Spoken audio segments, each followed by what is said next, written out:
Eto, marami ako nakikitang comments na ganito, yung nare-receive daw nila na Nekotayon ay walang QR code.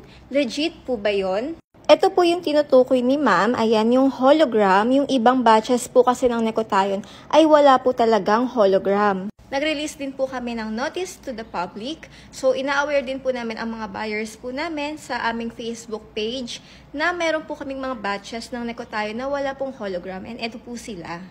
Yung ating hologram sticker po kasi ay sinusource pa sa ibang bansa, and due to high demand po ng Nekotayon, ay nakapag-release po tayo ng mga Nekotayon na walang hologram. Yung packaging po natin, sa Japan siya nanggagaling, itong bottle natin. And yung hologram naman po natin is sa ibang bansa rin. So magkaiba po sila. And syempre po, due to unexpected delay, hindi din po namin inaasahan yung sobrang taas po talaga ng demand. At lahat po talaga ay gustong makapag-try ng Nekotayon. Kaya po kami ay humihingi ng pasensya dahil nag-cause po talaga siya ng confusion, lalo na sa mga buyers po namin. Rest assured po na ito na po yung first and last na makakapag-release tayo ng Nekotayon ng walang hologram.